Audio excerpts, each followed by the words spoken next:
But actually, let me even call it a myth, or maybe, okay, it's a myth in a sense, that cesarean mothers are the only ones who get back pain.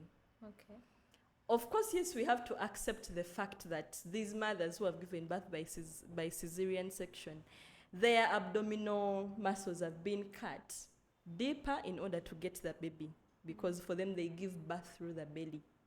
They cut through the muscles of the belly, of the belly, until when they reach the baby.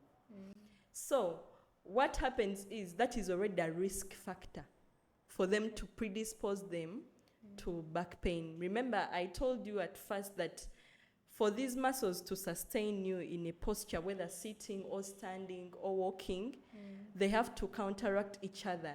The abdominal muscles have to counteract the back muscles in order to keep you in those postures. Now imagine the other part is cut. No.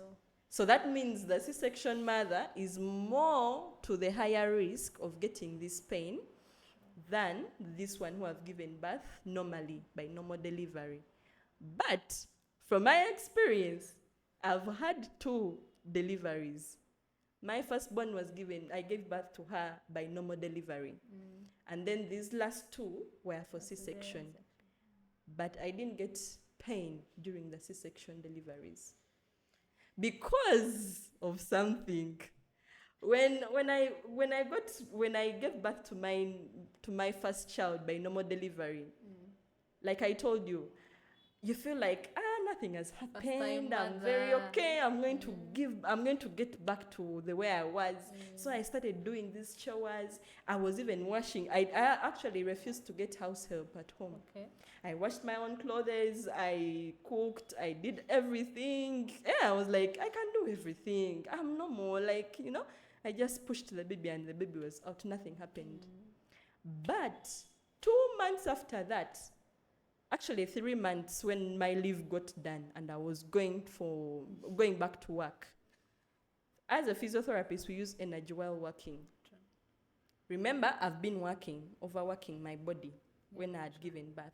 Now going back to work, still I have to overwork my body and still go back to the chores at home. Now imagine that mix.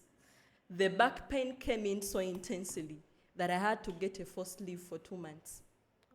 Now, after getting that, I learned that now I need to do the right things to do now. I need to accept the help to come in. So I accept people to come in and help me. These things there are some women who can be like, for me, I don't want anyone to wash for me my clothes. I know how this one. I was like, Sharon, I give up. I got my lesson very well.